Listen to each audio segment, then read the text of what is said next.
चलिए बुलेटिन की शुरुआत करेंगे इस वक्त की बड़ी खबर के साथ। ब्यूरोक्रेसी से जुड़ी हुई है। प्रदेश ब्यूरोक्रेसी में मुख्य सचिव उषा शर्मा को एक्सटेंशन मिला है। ये बड़ी खबर आप तक पहुंचा रहे हैं। दरअसल उषा शर्मा को 6 महीने का एक्सटेंशन मिला है।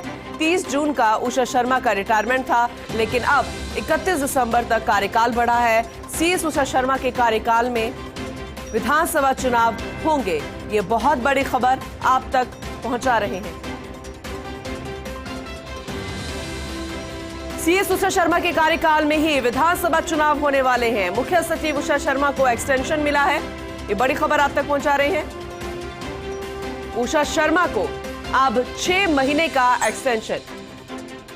मुख्य सचिव उषा शर्मा को एक्सटेंशन मिला है। जैसे कि जानकारी मिल रही थी कि 30 जून को उनका रिटायरमेंट होना है, लेकिन अब एक्सटेंशन मिला है। डॉक्टर ऋतुराज हमारे सहयोगी हमारे साथ जुड़ चुके हैं, उनका रुख करेंगे।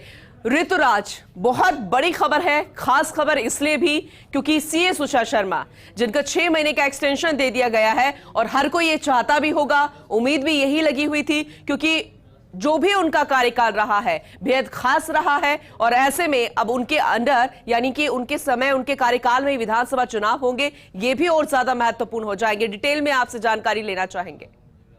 महत्वपूर्ण बात है, क्योंकि जब कोई किसी सीएस की प्रशासनिक पकड़ इतनी मजबूत होती है कि उसे एक्सटेंशन मिल जाए, तो यह एक अपने आप में अचीवमेंट है।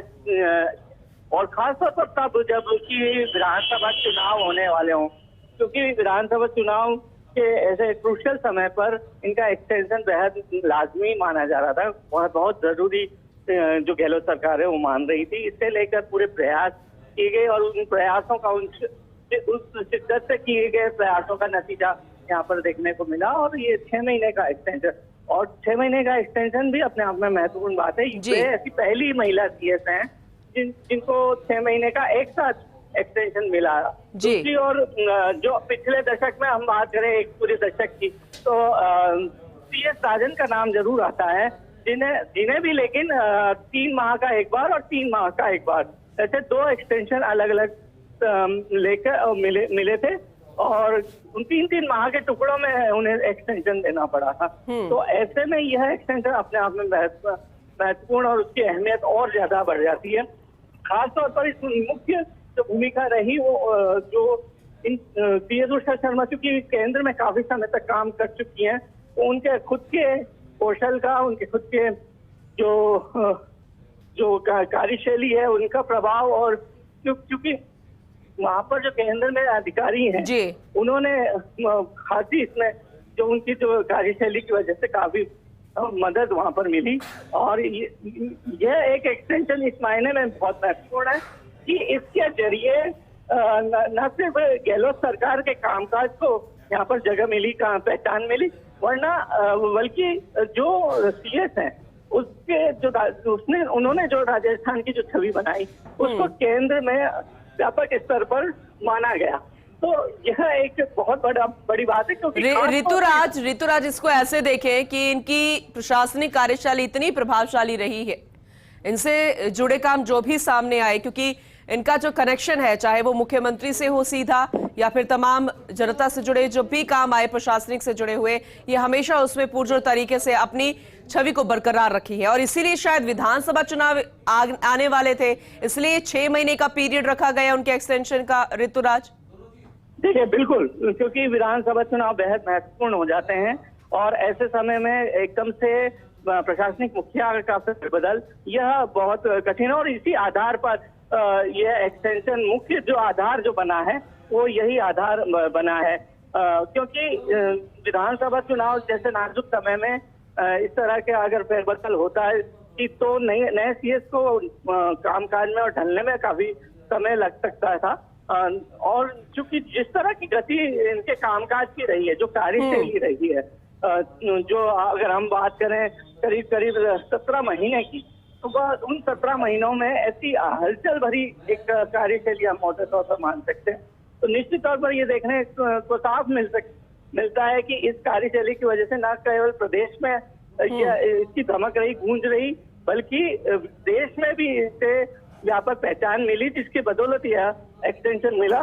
खास बात यह भी है कि जो दोनों केंद्र की और राजस्थान सरकार की बात करें तो ये समान विचारधारा वाली सरकार नहीं है, विरोधी विचारधारा वाली सरकार है। और ऐसे में ये जी। एक्सटेंशन अपने आप में बहुत महत्वपूर्ण माना बिल्कुल जा रहा है, बिल्कुल क्योंकि- ऋतुराज, क्योंकि अपने आप में बेहद खास है सीएस उषा शर्मा, जिन्हें 6 महीने का एक्सटेंशन मिला है। हमारे सहयोगी डॉक्टर ऋतुराज जैसे हमें ये जानकारी दे रहे थे कि ऐसा शायद ही बहुत कम हुआ होगा कि एक साथ 6 महीने, ये लंबा पीरियड होता है, और एक साथ इतना बड़ा एक्सटेंशन मिल जाना। दूसरी बात, उस राजस्थान में जहां पर विधानसभा चुनाव आने हो, फेरबदल अगर किया जाएगा तो सबसे बड़ी मुश्किल प्रशासनिक हमले में माफ कीजिएगा उसमें आएगी, क्योंकि यहां पर ही सबसे ज्यादा काम जुड़ा हुआ होता है। और ऐसे में अगर इसमें बदलाव किया जाएगा तो सबसे बड़ी मुश्किलात का सामना सत्ताधारी पार्टी को करना पड़ता है, चुनावों में करना पड़ता है। और इसे बहुत ही विस्तार से बता रहे थे हमारे सहयोगी डॉक्टर ऋतुराज, जो कि लगातार हमारे साथ जुड़े हुए हैं। ऋतुराज, अब आपसे यह जानना चाहेंगे कि कोई रिएक्शन उषा शर्मा से आया है अभी तक की जानकारी जैसे ही मिली? इसके अलावा उषा शर्मा के बैकग्राउंड को और अच्छे से जानना चाहेंगे।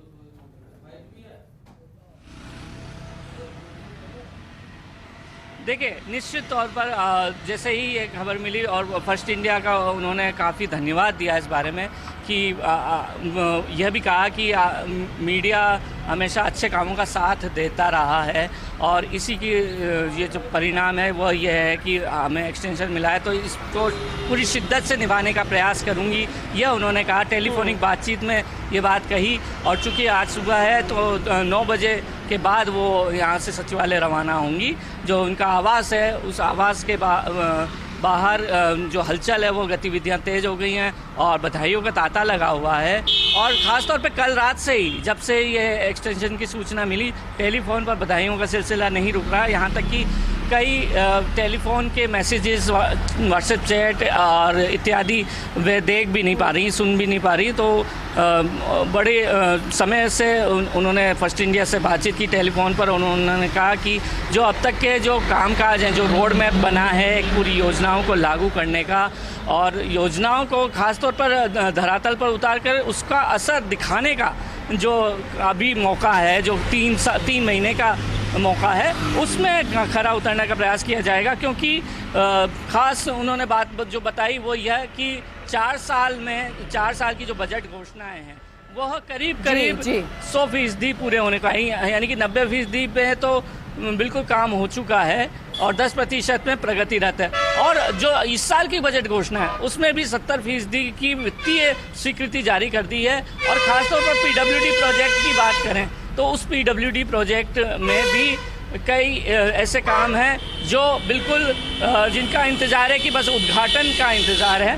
तो निश्चित तौर पर यह बहुत बड़ी उपलब्धि और एक यह सांत्वना देने वाली, एक आश्वस्त करने वाली बात है। और यही तमाम बातें जब एक डोजियर के रूप में केंद्र सरकार को प्रस्ताव के रूप में भेजी गई, तब यह सारी बातें रिकॉग्नाइज़ की गई और आखिरकार PM मोदी ने इसे रिकॉग्नाइज़ किया।